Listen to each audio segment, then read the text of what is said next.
Good afternoon, ladies and gentlemen. Thank you for inviting me today.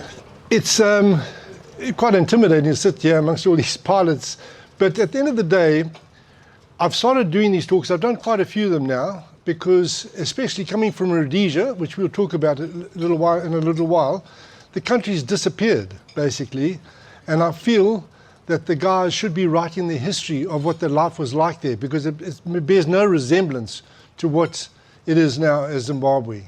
And once again, as we were speaking earlier on with Steve, for example, as a pharmacist, his daughters encourage him to write. And I think it's good for all the generations to come, particularly for those who've come from Africa as well, because the continent's very different from what it was.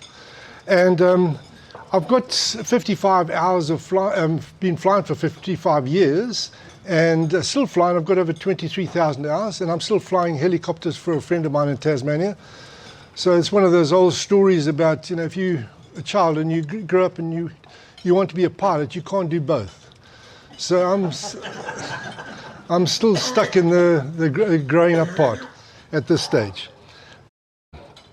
And I've been fortunate enough, as Steve said, to have flown a lot of aircraft, different aircraft. In fact, if I wanted to write a script of the flying I was going to do, I couldn't have probably written a better one than one I've been able to do along the way. Through luck or through work or for whatever reason. The joy of flying, okay, I've done, as I said, it's purely about the joy of flying. I've done the military side, I've done air combat, I've done, sorry, not air combat, but combat on helicopters and airline flying. But through all of it, it was just coming back to the enjoyment of actually doing the job, which I'm sure you guys all appreciate.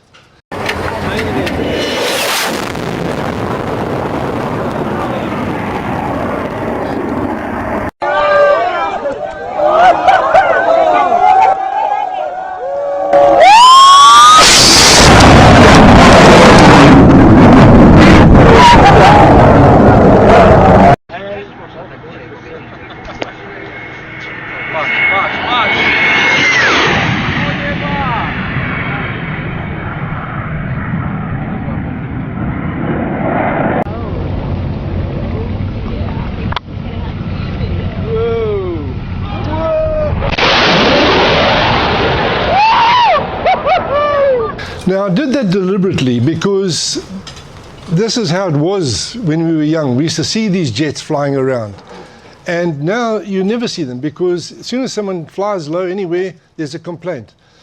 But I bring it up again because I was brought up, I put Zimbabwe there because most of the Australians I speak to had no idea where Rhodesia was now. But I was brought up in Rhodesia on a farm in the eastern of Rhodesia, a huge place, 32,000 acres. My father was the cattle manager.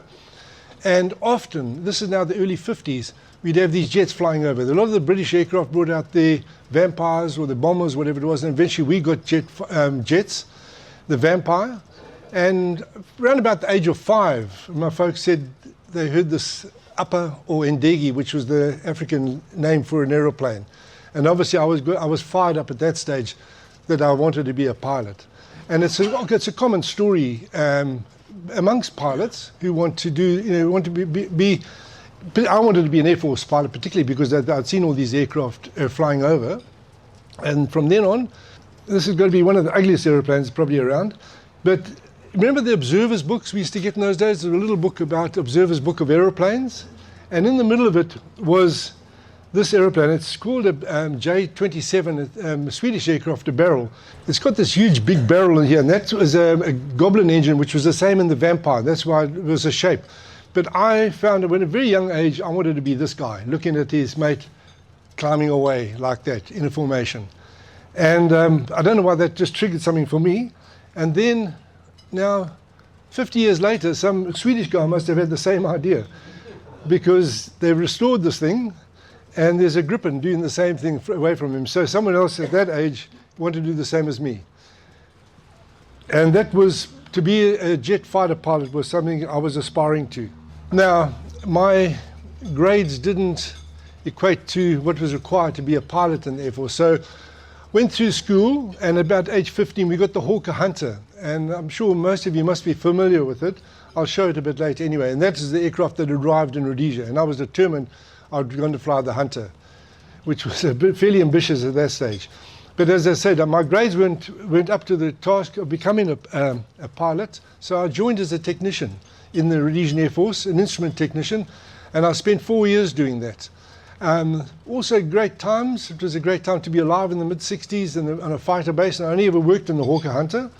And in my last year, I was on the Hunter simulator, which was a horrible simulator. And the pilots hated it because it was so difficult to fly. But it didn't require a lot of servicing, and I spent my life flying this thing. And it probably helped towards when I became a pilot. That's in the simulator, not as a technician when I was a pilot. They took a photograph for a newspaper. But that's where I spent a lot of my time sitting in the simulator. And I'll just mention here my Mustang on the side of...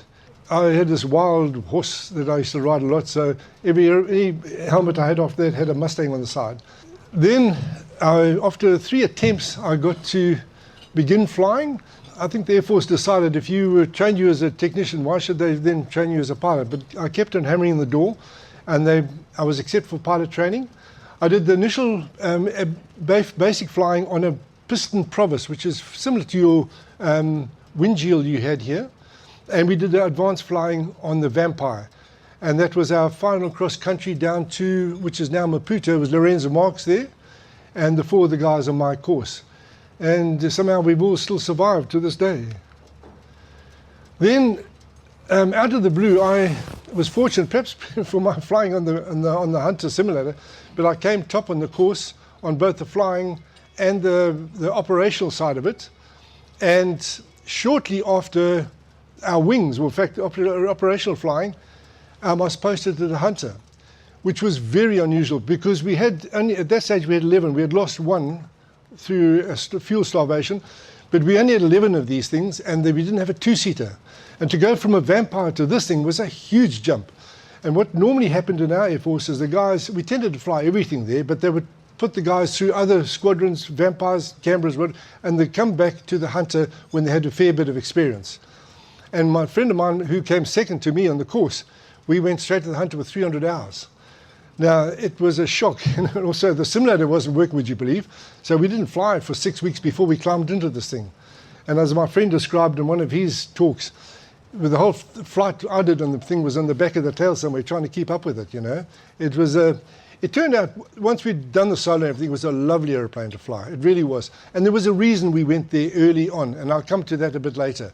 We went there very early on in the piece, and loved the aeroplane. This particular one, you'll see on the nose there, 1280, it was lost to enemy fire about 6 years after I was on the squadron. And I say enemy fire, it wasn't because anyone blew a big hole in it. One bullet AK-47 went through the undercarriage, through the hydraulics, and the emergency undercarriage. And this aircraft became really difficult to fly at that stage. And it was dusk, so when he flew back, they told him to eject from the aircraft. So my aeroplane with my name on the side there was lost. We called it enemy fire. And I say that one AK-47, there was another instance where a SAM-7 missile went through the thing's wing, obviously not this one, flew back without a problem. There were no fuel tanks there or anything like that. So the Hunter could sustain a lot of damage, but in this particular case, he was just unlucky. But I'll mention, keep that number in mind. This was my aeroplane at that stage. This was produced for a book that was supposed to come out in the early 2000s, but they just put my aeroplane in there. It was going to go into the book. Now, this is a bit of a story here.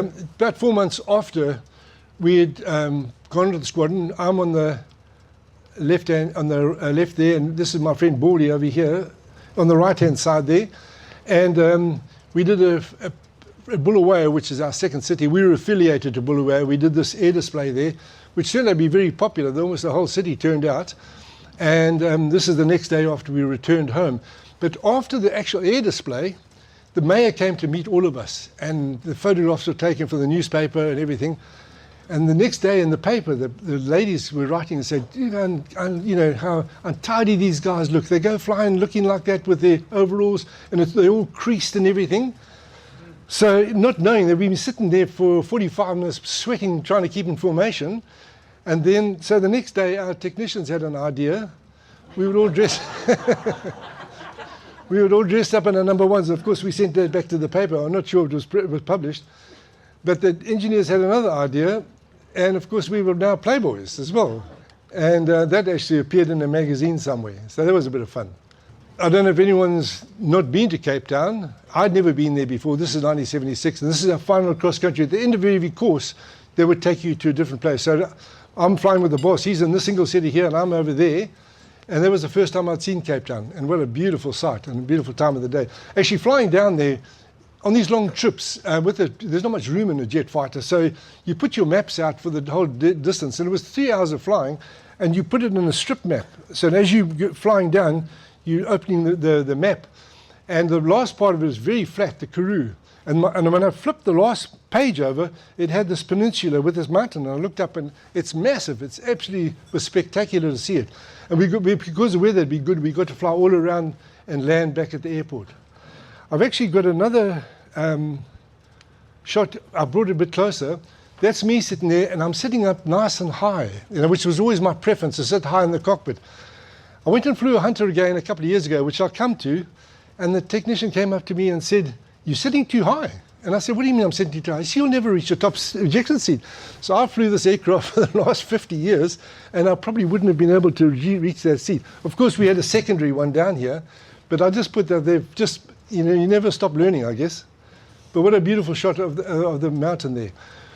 Another good one, our Air Force was remarkable in its own way. We were operational at that stage, and what they used to do is most of the squadrons, well, the jet squadrons, we'd be given a task to go down to the coast, because we were landlocked in Rhodesia, and we used to fly down a place called Inhambane, which is in Mozambique, and either fly north to Beira or south to Mozambique, down to Lorenzo Mark, now Maputo, and other places, Durban, Cape Town. And we'd spend the day there or the night, have a nice chili prawns and everything. And then what we would then do, we'd fly down the coast like this here. And this is a friend of mine, Rich Kalpin, who's well known in South African circles as a test pilot. But you see the outboard drop tank there. This is the main fuel tank here. Those are also fuel tanks. But our technicians had taken the front and the back off, and with little Zeus fasteners in there, we could land in Beira or Maputo, wherever, and fill them up with prawns and wine, as you do. And I just remember one particular one. We were in Bulawayo, another place, our sister city, and arriving back there, doing a nice gentle landing, and having the whole squadron out there in front of where we were going to park, with great big barrels of 44-gallon drums of water boiling. We took the prawns out. I think it was 112 kilo of prawns into these. And as the engine was still running down as I climbed out, given a glass of wine, and the prawns were cooking, it couldn't have been better. But it was interesting, though. I mentioned that because when the Bush War started, we did a lot of external stuff. And many of the guys on the Hunters, they knew the country as well as they did Rhodesia. So in the end, it had actually worked out in favor for the guys operating over there. Just a movie that they made on the squadron. I put that as me, always with the junior guy. Even though I was tended to be the older guy, because I had been a technician, if anything came up, Murray, get out there and go and sit and have your photograph taken. You fly in a jet, whatever it is. And I was on the ground here. But the idea was there had been a call out during this force exercise, and this aircraft was coming out, and we hadn't identified it, so we scrambled 2 Hunters. And the way they did this was in a helicopter sitting out here in Iroquois, and the 2 of us come and attack this poor bloke here. That's me. I was number 1 and number 2 there. And I made a pass at him the first time, and I really ducked under him. I was probably doing about 400 knots or so. And they came around and said, "No, that's not close enough." So the next time I really went at him, and the last minute ducked under him. Now the movie showed this bloke shaking his fist. When I got back on the ground, he came up to me and said, "Listen, that was very dangerous." You see the photograph, it doesn't look too bad, but it seemed to him really close. And he had, with the slipstream and everything, it nearly knocked him out. Now the story came now, why I'd gone to the Mirage, to the Hunter so early, is that we only had the 11 Hunters in Rhodesia, and the war was getting quite hot now. Well, it started to escalate from about 1973. And they'd worked out with the South Africans. They've got a Mirage, this is called a Mirage 3CZ. This is the same aircraft the Israelis used in the 6-Day War that caused all the damage. And they also had another model. It looks almost identical, but the tail was slightly different, and it didn't have this little crank here. Anyway, by that stage, these were 10 years old in South Africa, and they decided that what they would do is we would go down and fly this aircraft for however long, and when they got the new Mirage F1s, we would fly these back to Rhodesia. That's the theory of the whole thing, and we sent engineers down and the whole lot. And so, once again, I was the most junior guy in the squadron. In fact, I hadn't really thought this through until fairly recently. The South Africans, it was their premier squadron, number 2 squadron, a very famous squadron for the South Africans. They're the first foreign country to fly Sabres in Korea. Anyway, when I got there, they had the commandant, who was a colonel, brigadier, I think a colonel anyway. They had at least 5 majors, about 15 captains, and me. So there's not the type of thing that Jenny sent a bloke to go and fly these things. My other bloke who was with me on the Hunter, he'd resigned or something, so he couldn't come down. So I came down with another captain. So I was always, once again, the most junior guys on the squadron again. But just as an aside, I don't think there's many aircraft as good looking today as that machine. It's absolutely beautiful looking airplane. It goes twice the speed of sound. It did a magnificent job for the Israelis. It was never designed to be a dogfighter because it was designed that you could actually put a JATO, a rocket underneath the back there, and we actually had flying spacesuits so we could climb up to 75,000 feet and shoot Russian bombers, but of course we were never going to do. I never actually flew with one, but that's the whole design. But what happened when it got to when the Israelis is with that delta, and it's got no leading edge flaps, trailing edge flaps or anything. When you come into a fight, into someone behind you, if you pull hard on the aircraft, it just stops. And the other guy slides through, and as long as you get in speed too low, you get in behind him. And that's why the Israelis did so much damage. And after that, everyone wanted a Mirage, you know. And that's what I ended up flying. A lovely airplane to fly. That was my first solo. The South Africans did quite a nice thing. As you stepped out of your aircraft, after you've gone solo, there's a cameraman taking a shot of you there. And that was not the normal suit we wore. This was actually the space suit sort of thing. I don't know why I was flying it right when I first got down there, but that's me stepping out of Mirage 809. And we'll come back to that a bit later. Now, this is interesting. Once again, now we're going down to Durban. Down in Durban, on the East Coast, we did our supersonic flying, dogfighting. We did a lot of dogfighting up in Transvaal near Joburg, in Pretoria, but we couldn't go below 30,000 feet supersonic. And sometimes in a dogfight, although the fight's not for supersonic, you might have to go supersonic. And of course, there are all sorts of complaints going with that. So what we do is fly down to Durban and then fly out to sea and do our supersonic flying if we had to go supersonic.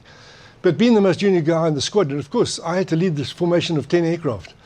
So it was an interesting exercise, which worked, and that's hence the smile. But the main reason I've got that side of this airplane, fully loaded, is 25,000 pounds. What's it, 12,000 kilo? Whatever it is. That's our total luggage carrying capacity. It's just a radar, a pilot, a couple of radios behind the pilot, and the little luggage thing, and then just a brute engine. That's all it is. But once again, a lovely airplane. I have to say, going to Durban once, someone mentioned the Concorde early on. We were flying down, 4 of us down to Durban, and we heard Concorde 006 or something. This is 1976, early 76. They were doing the hot weather trials in Johannesburg. And it was Brian Trubshaw, the chief pilot. Anyway, we changed over to Durban control, and we came up again. And the boss said to me, listen, is there any chance we can come and form mate with you? He said, yeah, sure. You know, he was an ex-military guy. So we, 2 either side of him, not close, but we flew around Durban like that. And we had to go and land fairly soon, but this thing's fairly thirsty on fuel. Anyway, we landed. He'd gone down the coast. And as we were climbing, as we stopped, and as I was actually opening my canopy, the tower said, just look out to your right. He's coming to give you a beat up.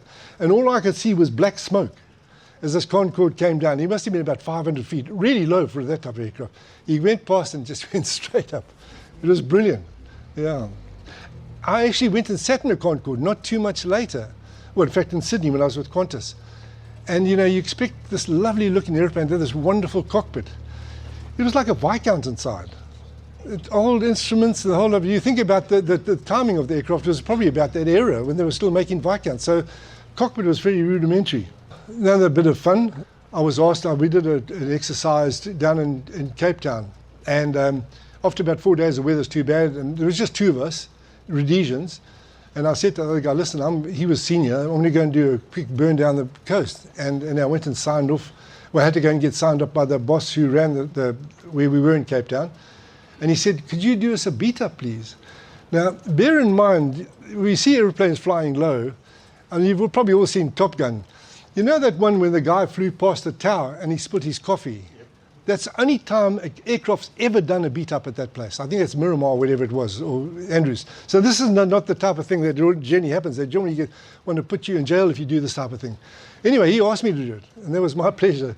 I went past here at 0.96, 0.97, 0.9, whatever it was, at about 30 feet, and the aircraft started to do this because those shockwaves are all starting to play up here. So it's a photograph I particularly enjoy. That was at an air show in Waterkloof. This guy up here, another Rhodesian, did my flying with him, training with him, and that was me in that seat there. This is how they came back from, this is a really hot machine now. You can see it hasn't got tanks on, it hasn't got a proper radar, and it's generally come back from servicing, so it's nice and clean. And doing the air test on those was great fun because we finished the air test with about half a tank of fuel left, and then just went and played for another half an hour. This is all about the joy of flying, eh? Not about wars, it's about flying. And that thing was the best flying. You were talking about aerobatics early on. Beautiful. Oh, another movie, sorry. This was a feature movie. Unfortunately, it could have been like Top Gun with all the flying, because I did that's me, you can see there's a proof of my second lieutenant rank there. And that my hands are actually the star. Every time they wanted the controls shown on the Mirage, I had to jump in the simulator and have my photograph taken.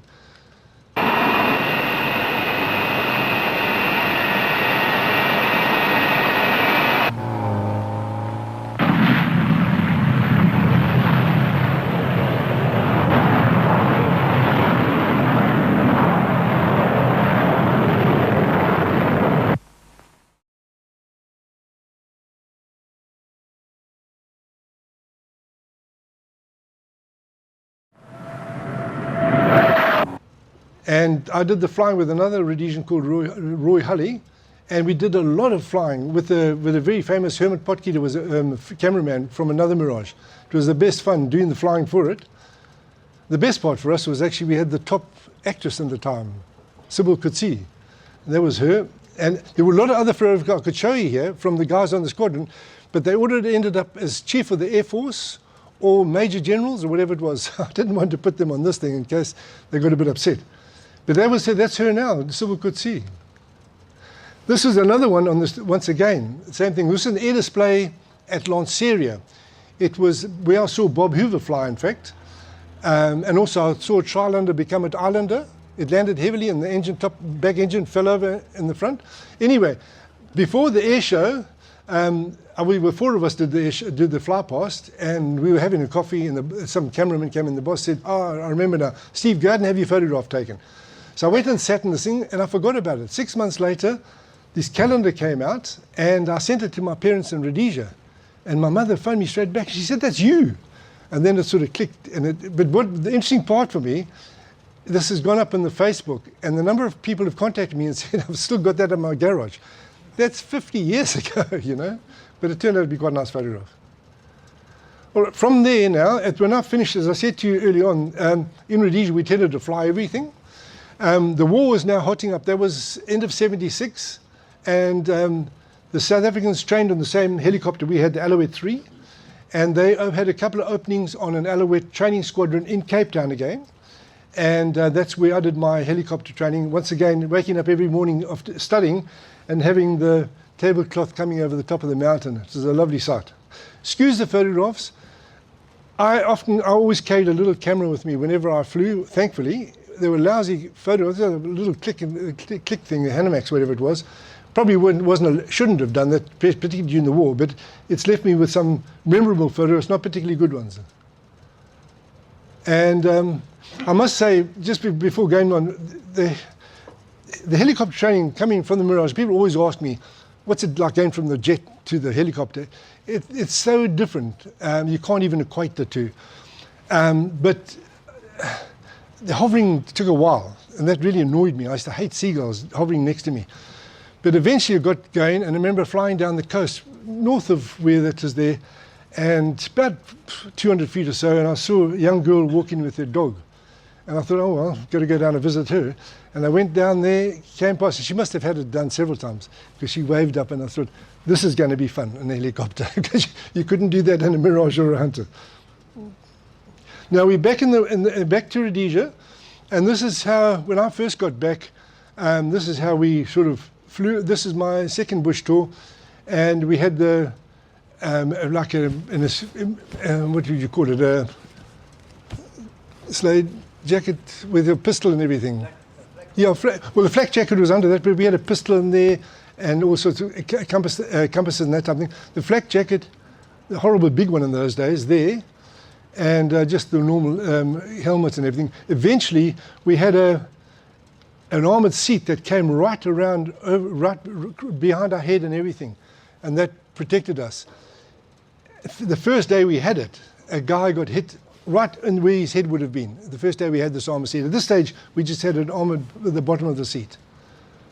I had to show this one. This is my second bush tour with a guy called Mark Jackson. He was a technician, and I mention him because he ended up, this is now about a couple of years ago, he's got 3 of these. Now, he started off as a technician in the military, in the civil, became a pilot, bought the company, and now he's got 3 Iroquois, they go UH-1H, and a Black Hawk in Cape Town fighting fires.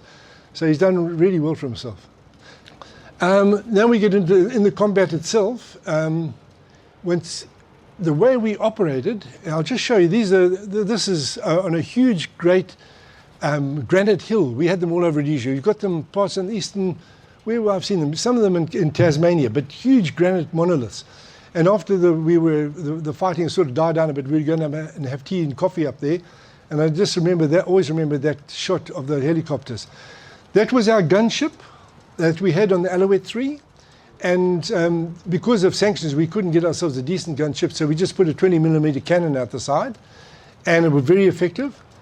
We also had 4 troops on board, 2 at the back there, 2 in the front facing rearwards, and these were twin 303 Brownings we had towards the end of the war. That was our trooper we called, well, the other was a K car and a G car, this one we called.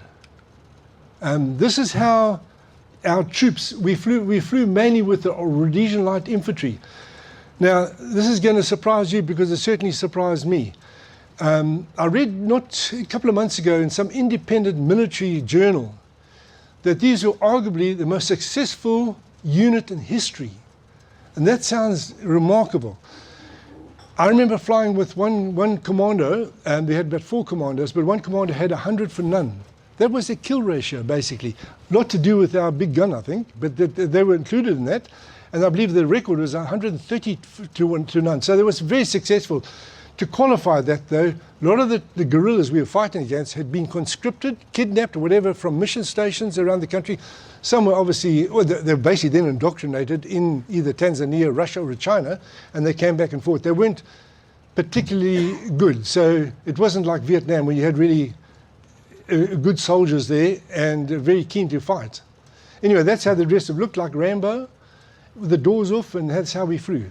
Remarkable. I have to mention as well, I don't know if you've got any helicopter pilots here, but going into action with them, when we came into land, we were directed generally by the K car, which I wasn't. I started off as a troop commander, a troop pilot, but the guy would talk you on into quite a small LZ, and generally the action was quite close. So what you do in the helicopter, you have to come in. They're quite heavy now with the 4 troops on board. Come in and flare hard, and then as you go into land, you've got to pull on that. Now that's what they call vortex ring. It can cause all sorts of problems in the blades. But I always found, never had a problem, because with these guys, as I came and pulled about to land, they would both jump out either side together, because if they don't go out together, the whole chopper starts doing this type of thing.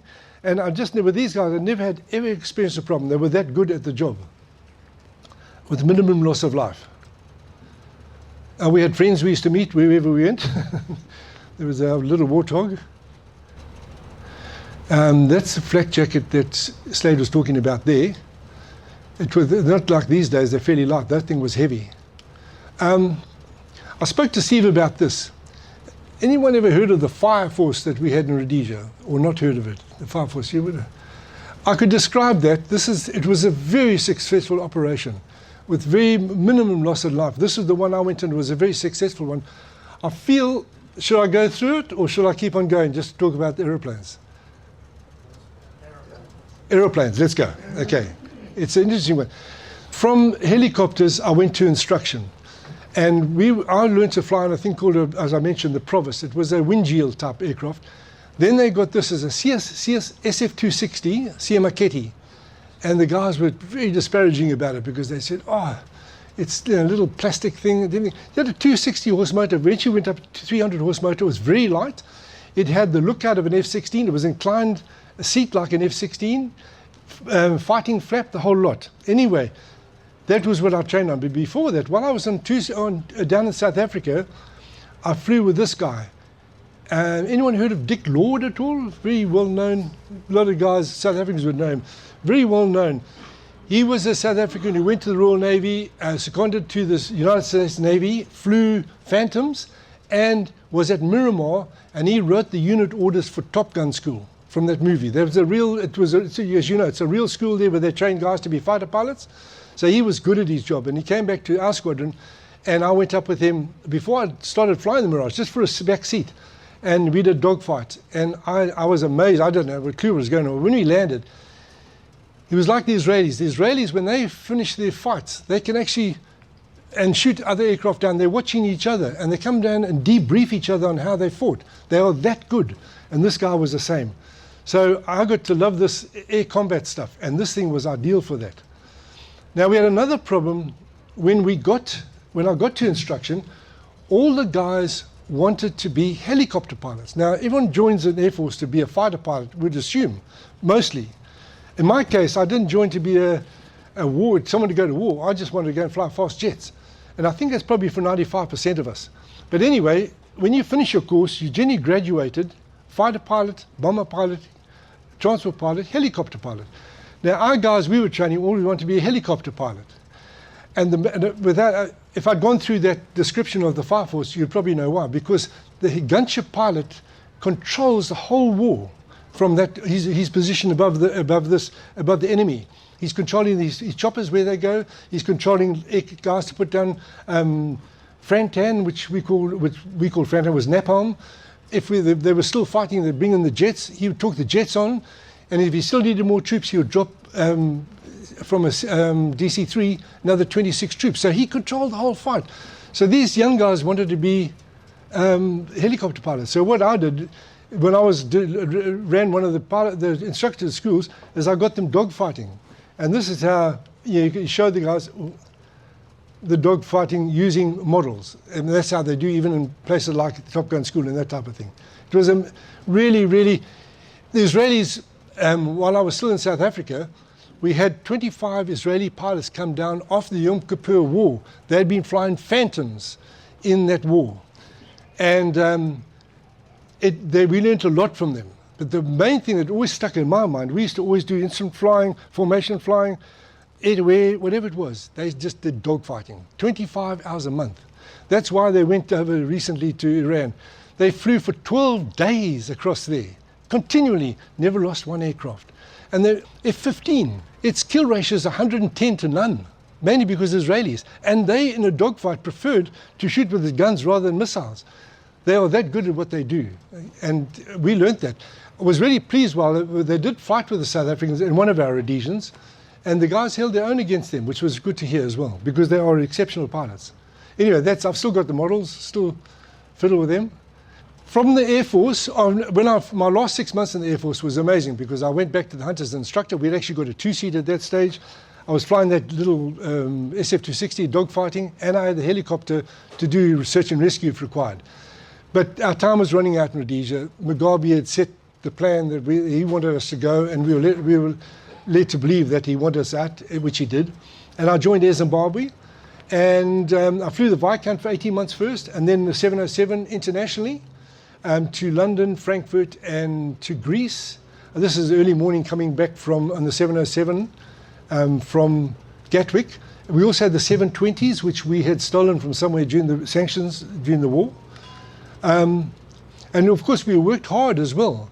We used to fly to Athens and spend 3 days there. They'd give us a roll of drachma, which was about as good as Zimbabwe dollars, and we'd go to the island. This one is a place called Spetses. We spent 3 days there learning to windsurf and eat calamari, then go back, fly to Frankfurt and back one day, and then come back for another 3 days to the islands. And it was a Lufthansa coach here, so we had Lufthansa flight attendants. And they always wanted to come with our trips because this is how we spent the 7 days in Athens. In the middle of my flying on Air Zimbabwe, I used to go out and help on the helicopter squadron. I was an A2 instructor. A lot of the guys had left.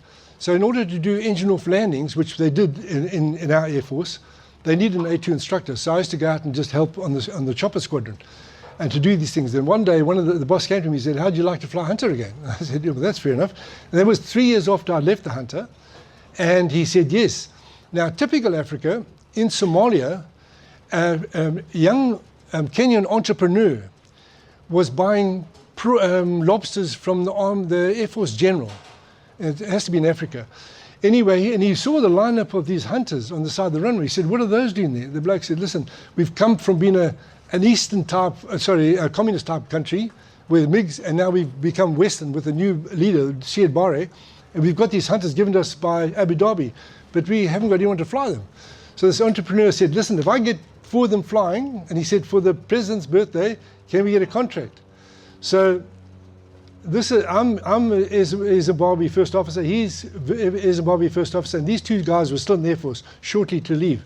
Anyway, we were coming from a communist country now to a Western country. We had a sneak out sort of thing, but we did this air display, and it was the best fun ever. I taxied out, and I called up I saw my aeroplane sitting there, and there were only 4 technicians to work on it, and it had a bit of a down on the one side and a bit of a fuel leak, but by that stage I just wanted to fly. Anyway, I jumped in, and I called up and I said, "Listen, I request taxi clearance." He said, "The general has shut down the airfield. All the other aircraft have had to disappear, all the airliners and everything, it's yours."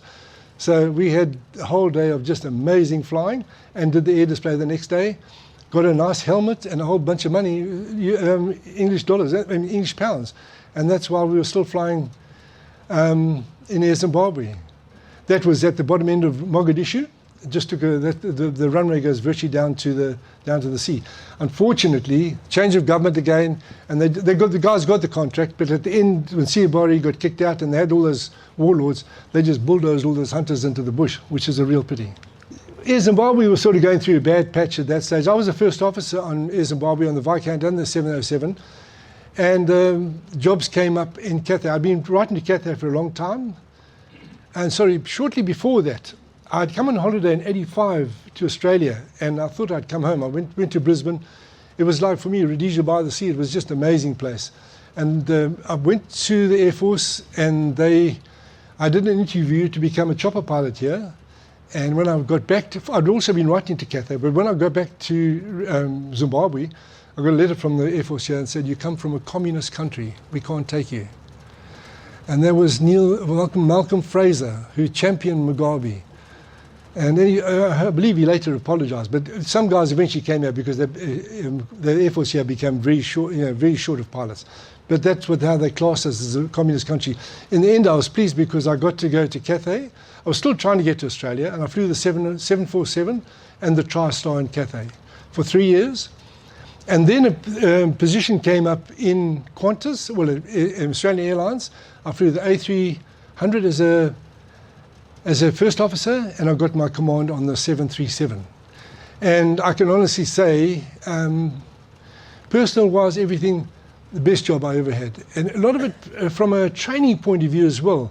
What's happened in the airline industry, they have what they call a crew resource management. In the old days, even when I was flying in Air Zimbabwe in the early 80s, the captains were still the Second World War captains and whatnot, and they wanted to run the show. So every time you went flying with these guys, you had to get a script out of what he liked. Fortunately, we only had 12 captains.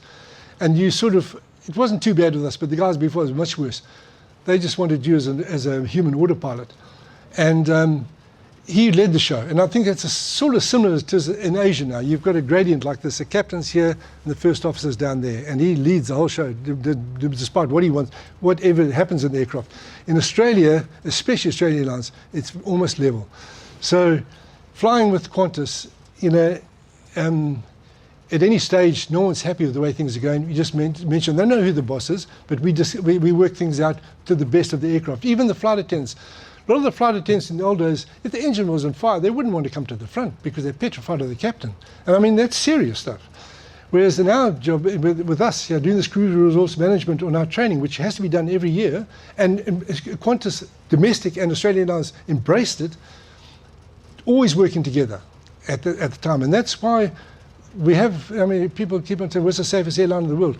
Qantas has never lost anyone, And it's not because we don't have big mountains or whatever it is. We had an English guy come and lecture us once on why our safety was so good. He says, because your gradient is almost level. They know who the boss is, but they've got the ability to come and speak to the captain. When a young girl comes in her first day flying, she's introduced to me as Steve, not Captain Steve Murray or whatever it is, Steve. She knows who the boss is, and I never got any disrespect at any stage during any of that. So it was a great airline, and the training as well. The training was, I've always had a bit of a problem with bean counters in airlines because, even one stage in Cathay, the guy used to come in, they fly you to Hong Kong first class, they show you all the money you're going to make, they show you the house you're going to get, and when you arrive there, and there's a cost of thousands, they throw the tickets on and if you don't pull your weight, you're out. It's the most ridiculous thing I've ever heard. To train a bloke, if he fails the first time, to do another flight in a 747 or something like that, costs a fortune. Even here, a lot of the training on the long haul was very different from ours. We had 98% pass marks on Qantas domestic, and they had up to 70% failures on the international side. This is some time back now. It's just a different mentality. As far as my bosses were concerned, I'm still friendly with my training manager. This guy can fly. He's done everything he has to fly. All we've got to do is show him how to fly this airplane. And I used to get the guys in 6 weeks early just to give them some tips. You're going to pass. And he looked, what do you mean I'm going to pass? I said, you've got everything that we want. We've gone through all the hoops, and that's why we had such a good pass mark. Great bunch of guys. Best 21 years of flying I did. Mainly from the people point of view. It was just fantastic. And also, this training manager I was talking about, after 9/11, we needed new 737s. And this 737-800 had just come out, and the American Airlines had bought them. But after 9/11, they cancelled the order, and we got them in 3 months, 15 of them. And the boss at the time, only the engineering officers and senior management used to fly them back from Seattle. And he said, I think we should give our training captains a go. So this was my flight from Seattle in Victor X-ray Delta. This is landing in Honolulu, then we brought it on from there. It was an experience.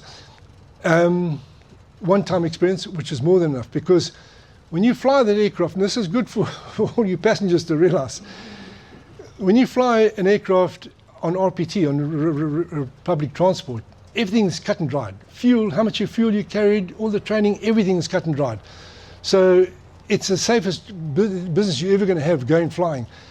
When we bring this thing back from Seattle, private pilots could have done it. So you've got to go and find your weather, find this, find that, try and find your way out of the place. So I was quite happy to have done one. And after that, go back to being a regular captain on the line. When you leave Qantas, they actually give you an aeroplane. They make up a model for you, and you can have a tail number on the back there. And of course, that's Victor X-ray Delta. And that's the one I brought back. Unfortunately, I think Qantas is selling them all now. That's 23 years ago. And they're starting, 23 years ago, they're starting to tell them they're going to get Airbuses, which they're probably going to get for nothing. Deals. But anyway, I've got that. That was lovely, lovely thought.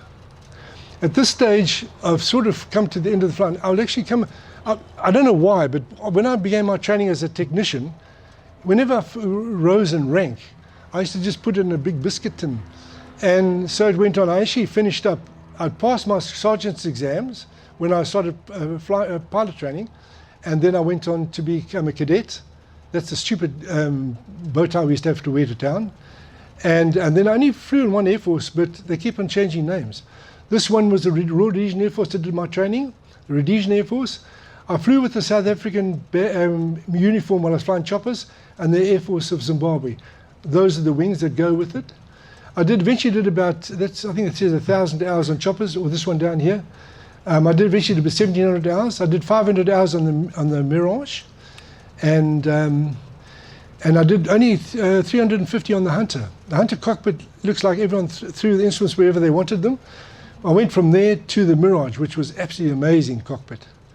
And then, of course, the chopper, then the Viscount, the Concorde cockpit, then into the 707, and that was coming to Perth, actually, through Seychelles. We did a charter here. Then the 747-200 and 300 in Cathay. And then I went on to the Airbus when I first came here. And then I'll talk about this a bit later, about the chopper there. I love this aeroplane. This is the 737-800. And it's the first time I'd come across a proper head-up display as well. In the Air Force, it's very similar to what they've got in the F-16 in the fighter, except it's got no missile position. But anyway, it was a lovely aeroplane to fly, and it was solid. It never went more than 5 hours, which is amazing. When you're flying with 747s, that's one thing I didn't do too well, especially Hong Kong, flying east and west for 14 hours or 10 hours. I remember flying with an engineer once, and I said, gee, this is a lovely airplane, the 747. And the Boeing aircraft love to be heavy when you fly them. They land well, they fly well. And he said, yeah, it's a pity they didn't have a center tank full of cement, because then it would only go 5 hours, like the 737. So coming to Australia was lovely to fly the 737 just for 5 hours maximum. Then on the other side there, this is the airline side of it, there was Air Zimbabwe, it was Cathay, Australian Airlines, and then Qantas all down the side there with their wings and ranks. I only eventually got my command. I was very lucky. I started airline flying when I was 33. Now, I always recommend anyone who wants to go airline flying to start when you're 18, because it's such a progression. You just dead men's shoes the whole way. But I was fortunate in the way I changed airlines that I got to be a captain. By the time I was 40, it took me 10 years, 42. And yeah, so I don't know why, this ended up on a big board, not much, it's about the same size as it is there. And that's going to go into the museum at some stage at Bull Creek. Now, while I was flying the 737, once everyone knew, we all talked about the aircraft we flew, and obviously I knew I'd flown the Hunter. I found a thing in my box to say there are 22 Hunters for sale. And I thought, well, that's beyond my means. I can never do that. Anyway, a guy contacted me, this guy here, Dave Curry, ex-Rhodesian. He'd been in Qantas and now was in Singapore Airlines. He said, I bought a two-seater. He said, I know you've flown them. I know you were a technician. Can you get this thing built for me, restored? And a long story, it took 7 years, and I got it, because of my experience as a Hunter pilot and in Qantas as a training captain, I got the endorsement immediately. So I could just jump in and fly it, even though they've never flown here. I did do a bit of work to get it on my license as far as paperwork and that. Anyway, we got to fly it 7 years after started work. I flew it from Archerfield around to the Sunshine Coast where this is.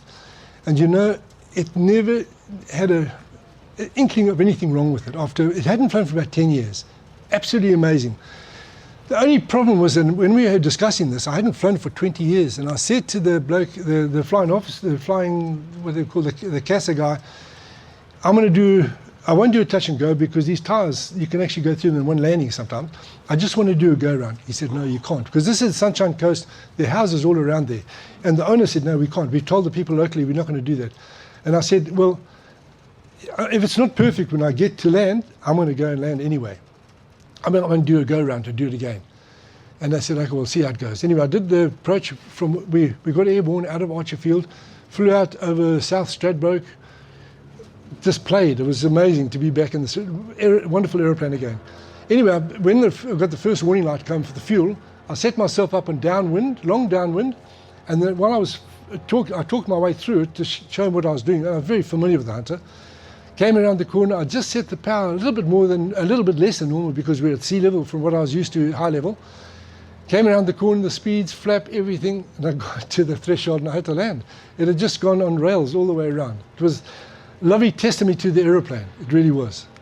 When we got out the aircraft, normally what you do when you've done your flight, you take the helmet off, pass it to the guy at the steps, and then you climb down. And that's what we did. So we climbed down, came to the front. This is the local photographer, I don't know where he was, the local newspaper.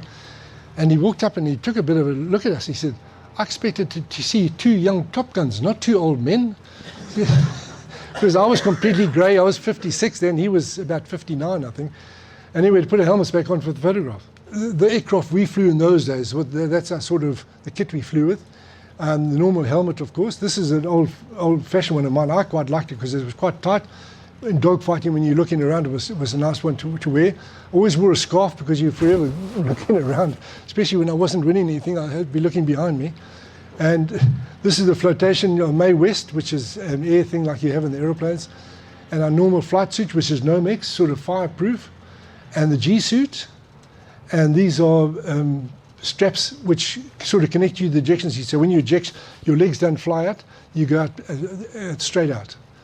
And that's how I always wore big boots, because if you have to eject, the parachute's quite small, and your ankles weren't going to do too well on the landing. Anyway, that was my last flight on the aircraft.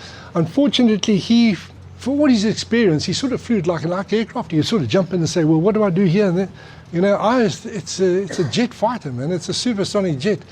And unfortunately, a couple of years later, it bit him, because he take a friend for a ride on this thing, and his friend was flying it, doing a loop, while he was fiddling with the radio. When he looked up over the top, he realized he wasn't going to make it. They were over the sea. So he just pulled. And he pulled so hard, and it would have been more than 14 G. And he actually must have bent the wing slightly, and he couldn't get the gear down. So he had to land on his nose wheel. And that was the end of him. His flying, it just took him too much money to get it going again. So it flies beautifully, but you've got to fly the aeroplane. It's a sophisticated aeroplane despite its age. There's still 20 flying in the States, flying with the United States Air Force, dissimilar combat. And I'll perhaps talk about that a bit later. This is a lovely story which unfortunately didn't happen. David Lowy, who owns Westfield, his father, Frank Lowy, owns Westfield Shopping Centres.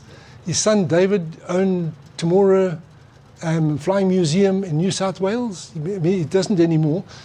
But he contacted me once. He asked me if I wanted to fly his Vampire. This is through a bloke called Nigel Lamb, who's also a region who flew in those races around the world. Anyway, he called him. He said, would you like to fly my Vampire? And I said, no, thank you. And there was silence. And I said, you can only eject at Vampire 2,000 feet. And if you try and step out of it, you're going to crack your head. Anyway, long story. Anyway, I said, come and have a chat to me anyway. So I went up this after I flown the Hunter. And I said to him, this is what you should get. The Swiss gave all their Hunters away free. They're the ones flying in America now. And they were selling these. And this was a two-seater, just finished flying. And he liked these big props. And I said, this is going to be as popular as a Spitfire at our air shows. And the good thing about it, it's got a canard, which was a late addition. That makes it a lot more easier to fly, and a lot more better performance and takeoff and landing performance. Anyway, unfortunately, his engineer said it was going to be too expensive. It went for $30,000, and now sits in some museum somewhere in France. That would have been lovely flying in our skies. Then, while my friend bought the two-seater Hunter, I went to the guy who bought these 22, and I said, can't you sell me one cheaply? And they were going to scrap this one. So he sold that to me for just over $20,000, which I was quite surprised. It was the price of a second-hand car. I couldn't get it flying. It was going to cost way too much money. So the museum, I loaned it to the museum in New South Wales in Nowra, and the local university put it in the colours of my aeroplane, 1280, which was lost, remember, early on. Now, there's a deliberate mistake there. Can anyone see it? It took me a couple of years to pick it up. The line's going the wrong way. So they did the roundels, but they unfortunately, never mind. I didn't pick it up, but someone else in the magazine picked it up. And once again, the same old photograph we did. Now, a sad story about that aeroplane is that when the Navy, it was a private museum at one stage, the Navy took it over, and when the Navy took it over, they kept my aeroplane, and then they were given a Navy helicopter, so they kicked mine out. In the meanwhile, I donated it to them. And through the charity donation, they value it, the ATO valued it. I bought it for $60,000, for $20,000, they valued it at $60,000. So I got a lovely tax break that year. But then after they dumped it outside, it filled with water, and I was trying to get it back to try and get something done with it. And nothing, it was really difficult once the government had got hold of something. Eventually, the lady, she's a Minister of Arts in Tasmania, she said, right and tell them they're wasting taxpayers' money. And that's exactly what I did. And they gave it back to me for $1. They didn't like it. It took 6 months to get it, but they gave it back to me. And I offered it to Bull Creek. And they happily accepted it. And the job they've done is outstanding. These guys go down every week, every Saturday, and they work on that aircraft. And I mean, I've seen a lot of the aircraft around the world, and I've flown with several different hunters from different air forces, especially the civil ones. When they restore them, all that Jenny do is just buff them up and everything, make sure the engine works, everything works okay, and they go flying. They've taken off all those panels on there, all of them, and cleaned them up, sprayed them, so there's going to be no rusting at any stage, corrosion at all. And it's magnificent condition. The guy who did the supervisor is that guy there. Don Crane, there you are, Nick, thanks very much. He did the Lancaster. It took him about 5 years, whatever it was. There's one of our workers back there. You went there then, at that stage, Nick. But these are the guys who work in it and done an amazing job. The bloke here did the instruments, Steve, where's Steve? Is Steve there in the end? Yeah. He's actually the cockpit filled with water, and he's taken everything out, he's got it all working. Amazing job. Anyway, that's them, and then every now and again, I bring my mates who've come across here. This is my technical friend. My father-in-law was the boss of the technical squadron when I was flying the Hunter, and these are the technicians who were in the Air Force with me in Rhodesia. And I'm reluctant sometimes to go down there now because none of the guys working in this Hunter have ever worked on one or we've been anywhere near one. So every time we pitch up there, they want stories and they stop work. Last time I said to Don, I'm not coming here more often anymore because you want to find out how we shot, the sort of shooting we did and that type of thing. I did combat in this thing which got 4 30mm cannons and we did it in anger a couple of times and it's a monster. The A10, what do they call that thing, the Warthog? It's the most powerful as far as guns are concerned in the world. The second is the Hunter because of its 4 30mm cannons. Amazing aircraft, and this is what it looks like now. That's my wife now. What they've done, because it never operated in Australia, the museum decided that it would go into RAF colours. And this is number 20 Squadron, RAF. They operated in Singapore with the Sabres from Australia, the RAF. And at night, the larrikin Aussies used to go across their technicians and go spray kangaroos on the side. So that's how it's going to be in the museum, with kangaroo on the side. But they've done an absolutely amazing job. My aeroplane, for no apparent, I don't know why, but it never appears in any of the magazines or books that you buy in the Hunter. There were 1,900 builds. So there are innumerable books in 19 different air forces. But I've never seen my one, WV331, in a book. And the main reason for that, it had a short life in the RAF, had an accident, and they then used it for technical training. When it came to Singapore, they thought it had a high fatigue life. It's only got 1,800 hours. But yeah, they used it for target training, so you never see it in a magazine. Anyway, this chappie here, Richard Corona, I mean, you might have heard of him, he's done a lot of these things, the fighting colours of the RAF and Hunters. So he contacted me, he said, can I put your aeroplane in the book? And I said, you can put it in the book as long as you write the story about the kangaroo and everything. So it's just been, I've just got it recently, it's just been produced. So it's now a show pony. What they've done for me so far, because I wanted in the Rhodesian colours of 1280, they said, no, we won't do that, but we'll make you a model. And this is the model they've made for me so far. But the latest museum curator says it's plastic. We're going to make you a big wooden one. And it's in Rhodesian colours of my aeroplane, 1280. And if you get up close, you'll see my name's on there, the helmet and everything. And then as a memorial for Rhodesia, that's going to be on the bottom of it. So it's actually a dedicated memory to the guys in our Air Force who lost their lives and the aeroplane itself. Now, while I was flying for Qantas, I was on my own and I loved going to Tasmania. The northern Tasmania is in a cloud shadow. It's got all the mountains on the side of Barrow and Ben Lomond, and it's got the Western Tiers this side. So the weather we get, even here, this low cloud we've had recently and what they have in Melbourne and Hobart and Adelaide, they don't get in northern Tasmania. So I bought half an acre on the beach 23 years ago for $23,000. And I had my Greek house built on the beach there. And every time I used to come to town, this is right in the middle of town. I'll show you. That's a Bell 47, by the way.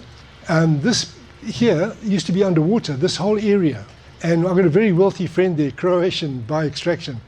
It was underwater and he bought it for $100,000. Drained it, and now it's a 250-acre farm. Amazing. And so he's built in the corner here a big helicopter pad, and he's got 2 Bell 47s. And I was there one day, and he's a real typical worker. He's got in his overalls and everything. And then one of the guys said that he owns the Bell 47s. So I said, I used to fly those in Africa. So he said, oh, we'll come for a flight. So we flew around his farm. We got out and he said, you smell all right, take it whenever you want. So that's what I've been doing for the last 15 years, been flying these Bell 47s around, which is remarkable. He's been really good. It's to do with children as well, which I'll come to shortly, but that's where it is.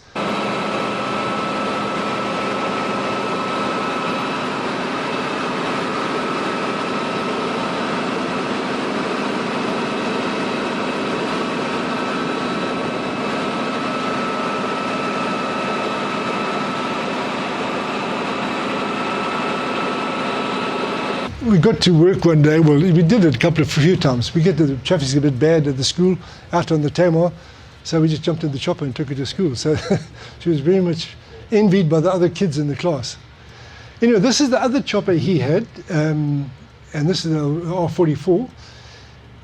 Because he'd given us the use of the chopper so much, he used to use a chief pilot from the mainland, and he used his air operating certificate. Anyway, after a couple of years, he wanted to buy a certificate, and the best price he could find was $30,000. So I said to my wife, who's a meticulous planner and organizer, I got 3 manuals, which you general aviation guys will know. I've got 3 operation manuals, and I worked them together, and with her, and I had a pilot flying for us. He was a Dutch guy, very good in computers. We made this amazing manual. I only had about 5 hours on this thing. I did the flight test, and I became the chief pilot, and also the technical guy. I didn't really want to get involved in general aviation at all. I'd been there, done that. Well, I've been the sort of flying I'd done at that stage. I just enjoyed flying for fun in the 47s. Anyway, we got the license, and he then, for financial reasons, he sold it. So I wasn't too unhappy, but it was quite fun to go through the process of becoming chief pilot. And the manual, I reckon, is the best ever been written. That's personal. And this is where Joe came in again. The STEM program, it's not very common in Western Australia. Science, technology, engineering and mathematics. On the East Coast it's very popular, especially in Tassie. I've spoken in 10 schools about those subjects because the kids apparently don't want to do that anymore. They want to become doctors or psychologists or something. So Joe and I used to go to the schools and speak in the schools about, because aviation covers all those subjects. And this was a farm school, and Joe would just say, take them. Whenever you want the chopper, just take them. And this was a farmer school just south of Launceston. And it's lovely, just sit there, have a chat to them, and afterwards show them around the aircraft. Now the interesting part for this is, I'm finding when I go to these schools that of course the schools are half girls, they are just as interested in flying as the guys are. And I made a note of that. This woman here is Nicole Malakowski. You may or may not have heard of her. She's the first Thunderbird pilot flying the F-16. Now that is a remarkable thing, because when they fly these aircraft, as far as I'm concerned, that's the best aerobatic team in the world, probably closely followed by the Blue Angels, the Navy team. But when they fly, the formation's probably somewhere up to probably 40 minutes sometime. What they've got to do, because sometimes when they're doing this sort of thing, they're 18 inches apart. So what they do for that is they trim nose down 20 pounds, 10 kilos, and they're pulling on that while they're flying this formation. Because if you have zero trim, the aircraft moves. And that's not good enough when you're 18 inches apart. So she's flying there, 10 kilos on her all the time, nose down trim, so that they stay close to formation.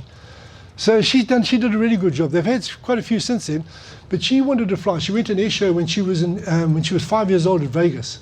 And she said to her dad, after the flight, seeing these jets flying around, I want to do that.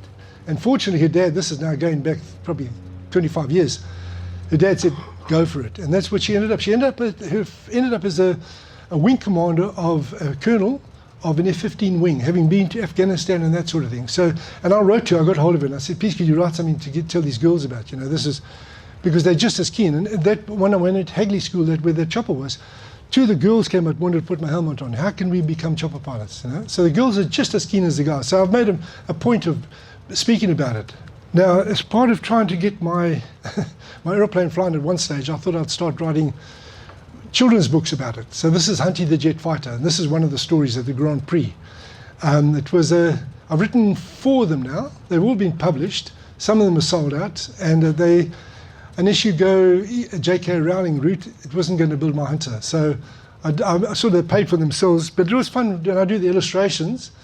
But I did this one particularly today because when the Grand Prix moved to Melbourne, the first Grand Prix didn't have an F-18 flying past. And it turns out that's the second most popular thing at the Grand Prix, just that F18 going before the race starts.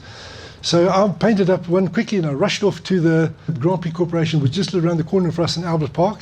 And fortunately, I didn't know the guy who ran the whole exhibition type thing. He gave me an hour to talk about this. And at the end of it, he said, how much do you need? So I got hold of my engineers and I said $50,000. So I came back and he said, okay, I'll take it to the board. And by that stage, I'd painted this up in the Grand Prix colours, Melbourne Grand Prix colours. There's always a cross in my hunters because I'm a Christian and this plane never flies, it'll be a miracle. But anyway, so we came back to the board. He came back and said, listen, Steve, we can't put it on unless it flies. Otherwise, if we had a crash or anything happened, we got liability insurance, but we'd lose the Grand Prix. Fortunately, otherwise I'd still be paying off for it.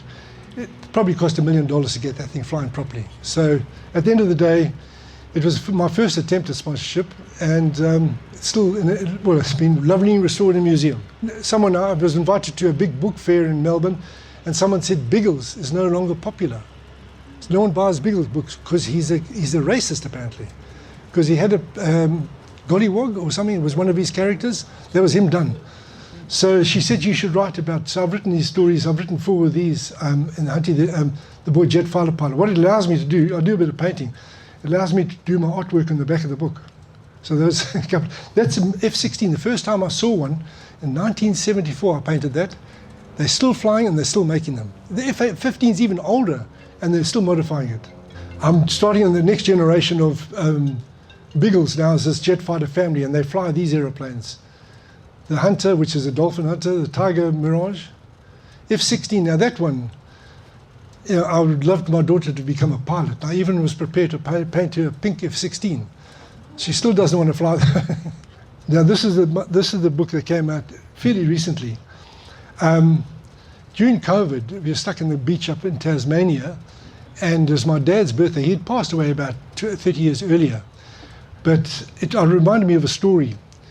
He would love to have flown, and he used to drive around Rhodesia buying and selling cattle for a big company.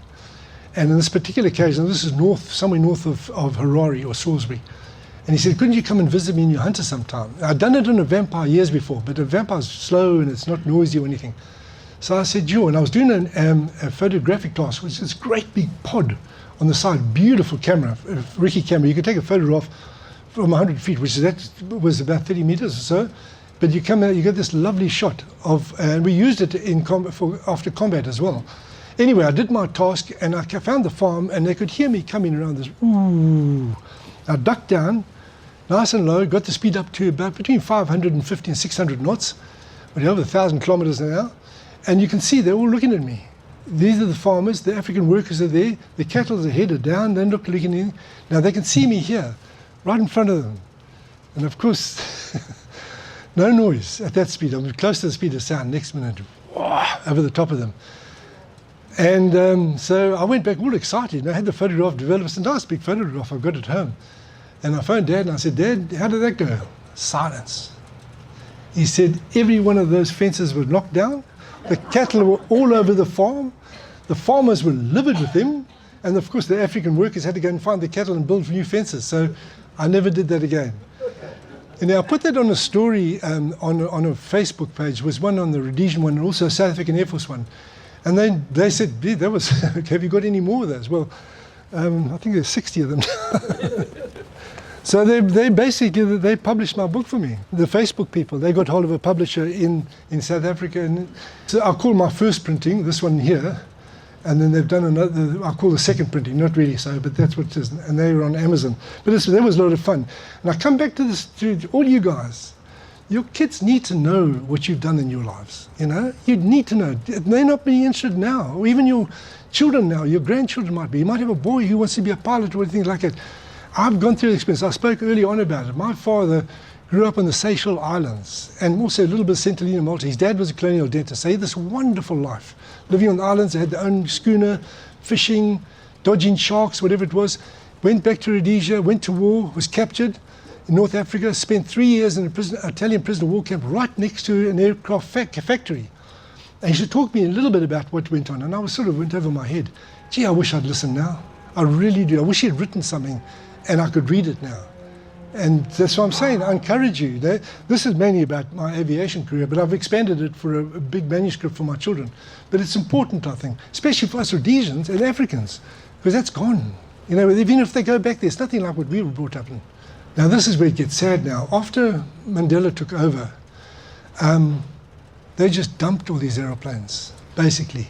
And that chap, Dick Lord, who became a general in the Air Force, he was speaking to the new black captain and black general. This is 1994. What are we going to do with these old aeroplanes? We haven't got any more. He says, we don't care. As far as we're concerned, there's no history before 1994, which is actually really sad because it's generally an African attitude.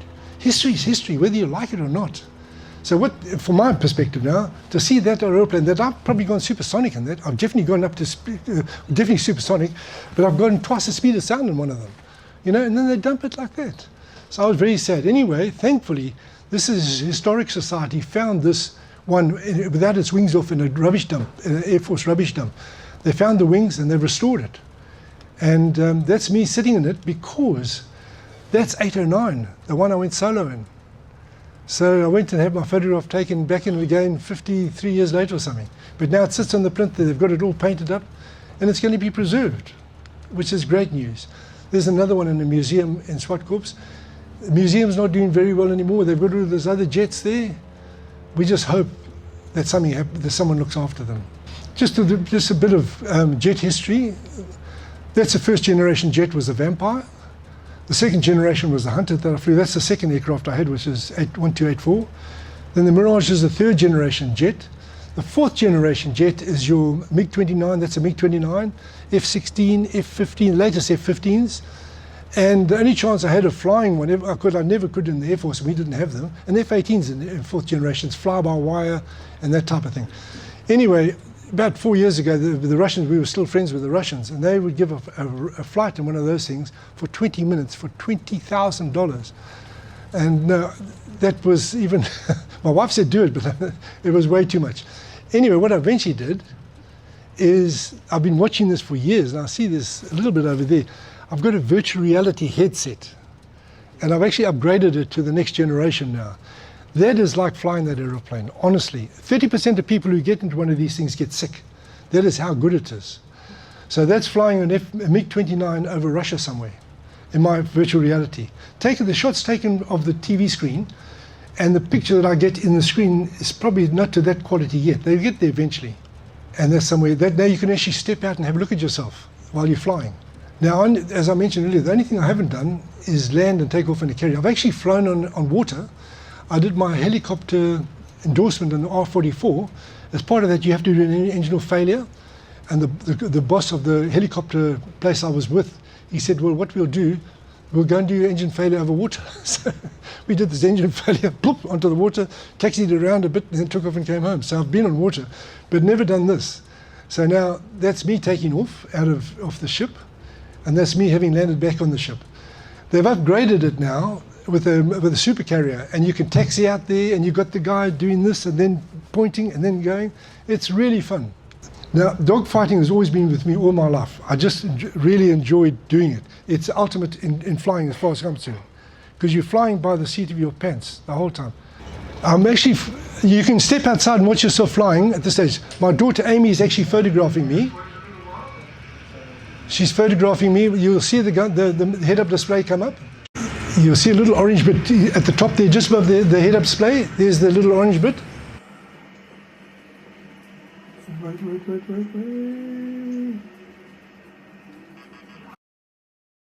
Now step outside, fire,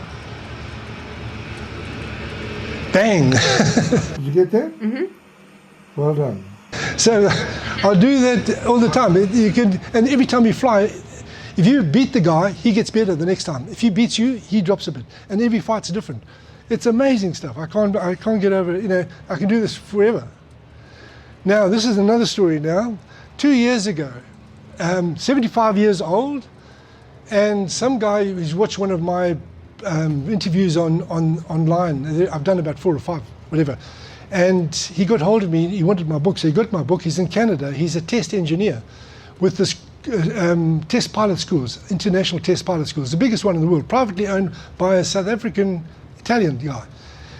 Anyway, this bloke called me up and said, these guys have got a hunter which they've been working on for 4 years, and the Canadians, unlike the Australians, want a hunter pilot with a civilian license to sit in the seat, to be in charge. And of course, I don't think I was their first choice.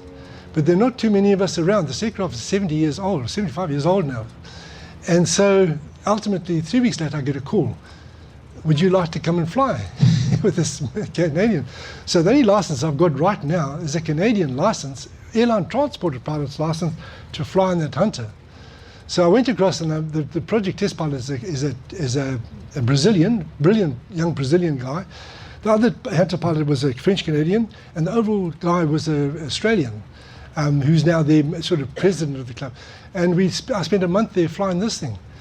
And it was absolutely, I was a bit concerned. I'm at least 10 kilos more than I want to be, but now I've got to get checked out in the ejection seat. I've got to see if I fit in this thing. And it all went from there. And plus, it's got GoPro cameras. What they've done, they've called it a fifth generation training surrogate aircraft. They've got these test pilots have got to fly 15 different aircraft in their year there. They charge them $1 million each to do it. But of course, the latest aircraft now is an F-35.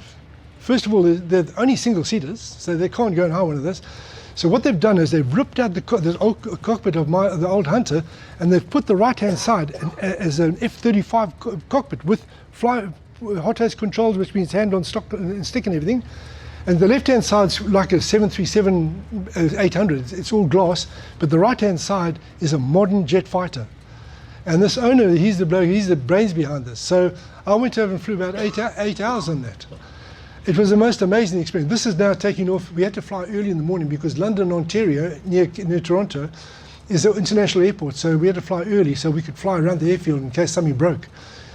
Nothing went wrong again. The Hunter hadn't been flown for 10 years, and it just went without any problem at all. And that was after we landed. Everything sort of still fitted.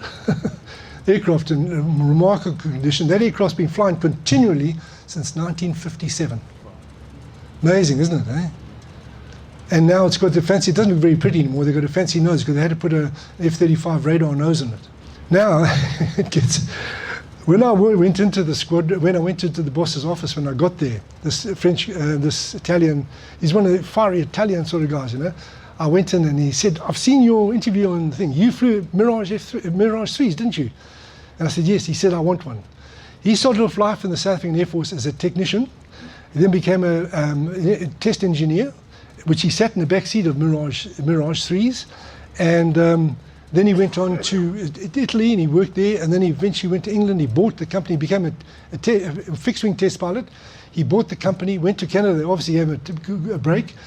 And there he is now. So he said, I want one. So I went back to South Africa, hoping to get him one of the ones I showed in the hangar. But the Air Force weren't happy with that. Anyway, just 3 weeks ago, someone told me about this one. It's been completely restored. It lives north of Pretoria in a shed. And they had a contract to go to, this was 10 years ago, sorry, it was restored. It had a contract to go somewhere in Africa, which fell through. So now it's been taken apart. It's in pieces, like you can see on the right-hand side where I am. And it's sitting there ready for an overhaul. They want 200,000 US for it. And my friend in Canada said, oh, no, he said, no, it's too much, whatever. And I'm getting older, I want to withdraw, but I'm pushing him, bullying him a bit because he told me he wanted it.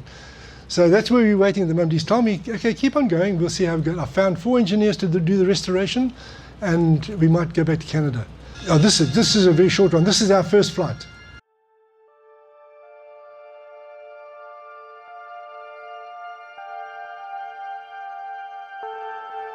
Siam 4 Tango 3000, 1401.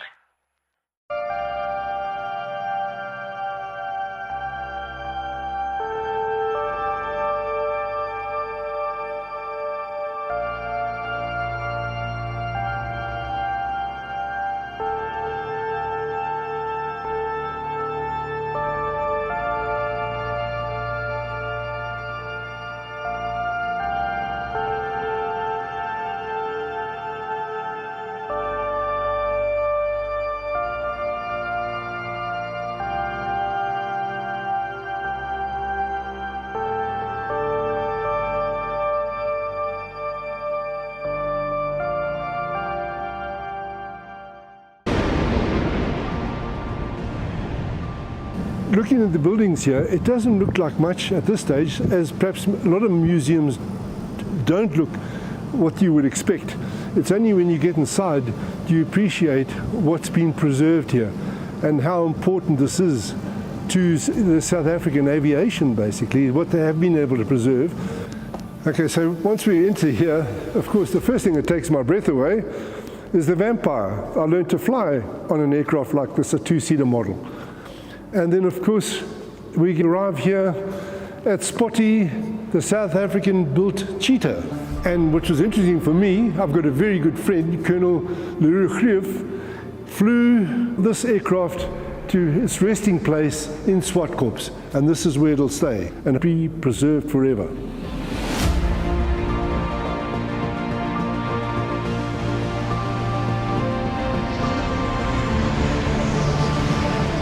And once again, coming back here to see this aircraft preserved like this is a testimony to the people who flew it and the people who now preserve it, who are generally volunteers who look after these aircraft. They've got one of the aircraft that I actually flew in the South African Air Force 50 years ago. And this is it here. We're actually walking quite glibly past a replica Wright Flyer. And this is what Orver and Wilbur actually flew the aircraft on, at only 60 years before the Mirage was built. So you're going from here, and 60 years later, you're flying in a Mirage B3BZ. This is quite an emotional moment when I come here, and I've come here quite a few times. But this one is specifically, I remember as going supersonic over Johannesburg. I always show this to the girls at school, because I say, who likes ballet? Of course, some of them sort of put their hands up. I said, this is a jet fighter doing ballet. And I don't know if anyone's seen this. You guys are all pilots. This airplane should not do this. The airplanes that do this weigh about 1,000 pounds, whatever it is, doing all these whoop-whoops. This is the Su-33 or 35, depending on what you call it. It's got a cannon and nozzles. It's amazing. It's done to